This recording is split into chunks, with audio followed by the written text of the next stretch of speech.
Ada yang pinjam 2,5 juta, akhirnya berkembang terus hingga sampai 100 juta. Bunga yang diterapkannya pun sudah tidak masuk akal hingga 500.000 per bulan. Siapa yang tidak menginginkan uang, walaupun itu sifatnya hanya sebuah pinjaman? Apalagi di masa pandemi ini, di mana uang begitu langka berada di dalam dompet. Pada saat ada SMS yang menawarkan pinjaman dengan syarat yang sangat mudah, tiba-tiba terlintas dalam kepala kita akan kebutuhan sesuatu hal. Tidak lagi berpikir secara rasional, apakah kebutuhan itu memang sangat diperlukan, atau bahkan kebutuhan itu memang sama sekali tidak diperlukan. Faktor psikologi inilah yang dipakai para pinjol untuk menghipnotis banyak orang. Pinjol pertama kali muncul di benua Eropa, tepatnya di negara Inggris tahun 2005. Pinjol berbentuk peer-to-peer lending, yang artinya sebuah layanan jasa keuangan yang mempertemukan si pemberi pinjaman dan penerima pinjaman melalui jaringan internet. Bahasa gampangnya gini deh, pinjol itu adalah meminjam uang melalui aplikasi secara online. Perusahaan pinjol pertama bernama Zopa Lending. Si pemilik Zopa Lending ini melihat suatu peluang untuk menciptakan kemudahan akses bagi para peminjam.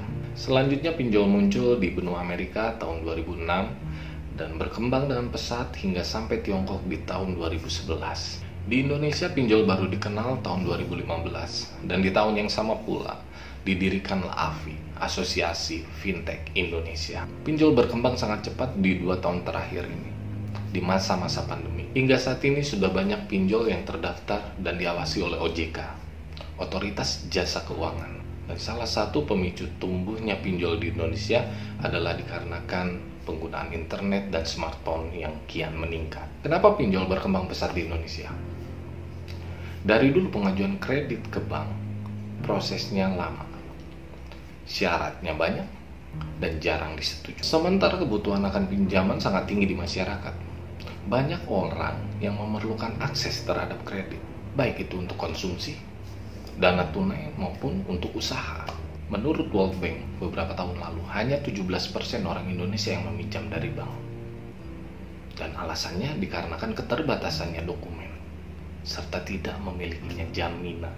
Dengan situasi itu, pinjol hadir untuk menjembatani si pemberi pinjaman dan si penerima pinjaman. Pinjol hadir di Indonesia bagaikan oase di padang gurun. Pinjol menawarkan pinjaman yang pertama lebih mudah, syaratnya hanya KTP dan foto selfie saja, berbeda dengan bank yang meminta banyak dokumen dari awal. Kedua, lebih cepat. Proses pencairan maksimal hanya 24 jam, berbeda dengan bank yang prosesnya cukup lama, bisa seminggu bahkan sampai 2 minggu. Ketiga, tidak perlu bertemu.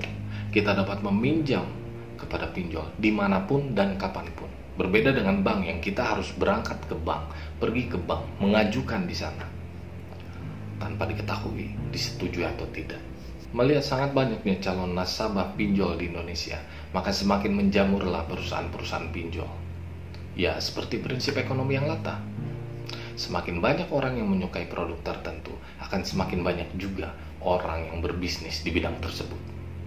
Semakin banyak orang yang menyukai tahu bulat, semakin banyak kita melihat mobil dengan bak terbuka menawarkan tahu bulat. Tetapi tidak semua pinjol terdaftar dan mengantongi izin dari OJK, yang artinya pinjol tersebut ilegal.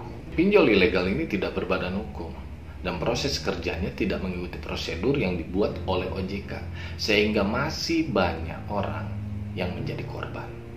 Ya, pinjol ilegal ini memang menggiurkan dengan syarat yang mudah, tetapi kita pun harus tahu konsekuensi yang kita dapat dengan meminjam dari pinjol ilegal ini. Data yang dicuri. Biasanya pihak pinjol ilegal akan meminta data pribadi serta meminta akses penuh terhadap HP kalian.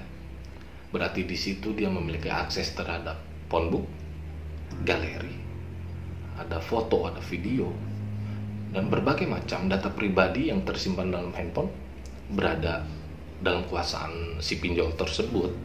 Bunga yang tinggi.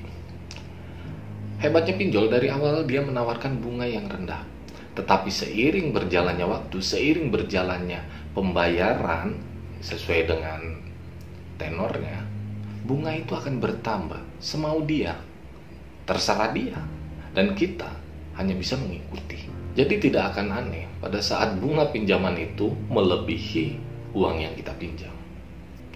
Debt kolektornya tidak memanusiakan manusia. Dalam artian begini, mereka menagih semau udelnya, semaunya. Mereka menagih dengan kata-kata kasar. Mereka menagih dengan mengirimi teror, seperti foto yang sudah diedit dengan gambar-gambar yang tidak senonoh.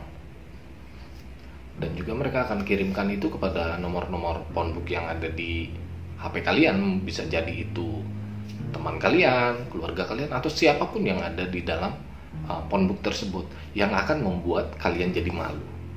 Ada potensi besar penipuan yang dilakukan oleh pinjol ini. Jadi bukannya mendapatkan dana yang segar untuk membuat sesuatu, untuk berbisnis sesuatu, malah yang ada semakin terlilit hutang, dikarenakan bunganya yang tidak masuk akal. Kenapa hal ini bisa terjadi? Ya dikarenakan masyarakat tidak mengetahui syarat dan ketentuan yang berlaku. Ditambah lagi si aplikator ini rada-rada nakal, atau mungkin bisa dibilang sangat nakal. Maka terjebaklah orang-orang dalam situasi itu. Sangat crowded banget. Bunga yang diterapkan per hari sangat mencekik si nasabah. Apalagi debt kolektornya yang sangat-sangat kasar itu. Jadi mau tidak mau, masyarakat itu membayar. Caranya bagaimana untuk mendapatkan uang cash dengan cepat? Daripada mereka dibentak-bentak, diteror oleh debt kolektor. Ya caranya cuma satu. Pinjam lagi ke pinjol ilegal lainnya. Ya memang begitu faktanya. Dia akan membayar lagi hutang di pinjol yang kedua dengan meminjam lagi dari pinjol ketiga. Begitu terus, begitu terus. Jadi akhirnya seperti pepatah yang mengatakan, gali lubang, tutup jurang. Pinjol ilegal bermunculan dikarenakan lemahnya sistem. Itulah yang membuat banyak masyarakat terjebak dalam lintah digital. Apalagi di masa pandemik ini, memang orang sangat memerlukan kredit. Dan ditambah lagi satu hal, masyarakat yang sangat-sangat konsumtif. Sampai akhirnya pemerintah turun tangan untuk menghadapi pinjol ilegal ini. Pemerintah melalui presiden menginstruksikan kepada para kapolda di seluruh Indonesia untuk bergerak cepat memberantas para pinjol ilegal ini. Kenapa pinjol ilegal harus diberantas? Ya dikarenakan banyak korban dari masyarakat dikarenakan minjam di pinjol ilegal ini. Ada yang pinjam 2,5 juta, akhirnya berkembang terus hingga sampai 100 juta. Bunga yang diterapkannya pun sudah tidak masuk akal, hingga 500.000 per bulan. Mau nggak mau dia harus bayar karena debt kolektor terus meneror dia. Diancam akan diculik, bahkan sampai akan dibunuh. Ada yang pinjam 4 juta rupiah. Pada saat pencairan dia hanya dapat 3,6 juta rupiah. Katanya 10% untuk biaya administrasi. Pada saat dia tidak bisa membayar, foto-foto dia disebarkan kepada seluruh nomor phonebook di handphone dia, yang membuat orang itu jadi malu. Kasus lain di Malang, seorang guru TK terlilit hutang hingga ratusan juta rupiah. Dia diberhentikan dari pekerjaannya dikarenakan debt kolektor mendatangi dia setiap hari. Dan yang paling ngeri adalah seorang ibu di Wonogiri. Dia terjerat hutang ratusan juta rupiah. Dia diancam, dia diteror, hingga dia bunuh diri. Ternyata dia meminjam dari 23 aplikasi pinjol ilegal lainnya, yang seperti tadi, gali lubang, tutup jurang. Dan banyak lagi korban-korban kasus dari pinjol ilegal lainnya. Kalian boleh searching dimanapun itu, akan banyak itu di Google. Faktor sosial apa yang membuat masyarakat kita terjerat pinjol? Ya pertama, dikarenakan pandemik yang belum beres ini. Kedua adalah konsumsi yang berlebih dari masyarakat digital. Karakter manusia digital itu lebih konsumtif, dikarenakan dorongan visual yang menggoda. Masyarakat yang hidup di ruang digital cenderung lebih menampilkan kepalsuan. Makanya banyak studi yang mengatakan bahwa masyarakat digital adalah masyarakat yang miskin, yang boros, karena mereka lebih banyak show off, menampilkan hal-hal yang palsu, bukan yang benar. Dorongan itulah yang membuat mereka memerlukan banyak uang cash, banyak uang untuk memperbaiki penampilan, untuk Ya pamer-pamer di IG, pamer di status WA, dan banyak lagi. Dan yang ketiga adalah faktor dari semakin maraknya judi online saat ini. Ya, banyak judi online saat ini kalau kita lihat, ada yang bermain slot mungkin, atau bermain apa. Ya banyak deh, saya sendiri nggak mengikuti judi online itu. Jadi salah satu faktor orang pinjam ke pinjol ilegal adalah ya untuk bermain judi. Semakin kacau. Ciri-ciri pinjol ilegal: 1. Tidak terdaftar dan tidak memiliki izin resmi dari OJK, Otoritas Jasa Keuangan. 2. Aplikasi meminta berbagai macam data, walaupun data tersebut tidak berhubungan dengan proses peminjaman. 3. Menetapkan bunga, denda, dan biaya tinggi yang sama sekali tidak tertulis dalam surat perjanjian.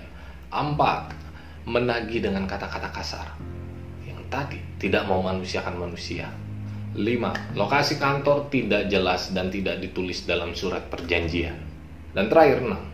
Pinjol ilegal tidak memiliki layanan pengaduan. Dari berbagai macam data dan fakta yang saya rangkum dari berbagai macam sumber, kita bisa menarik satu kesimpulan, yaitu apa? Bukan saya yang menyimpulkan, tapi kalianlah yang menyimpulkannya. Oke, kita sampai ketemu lagi di video selanjutnya. Bye-bye.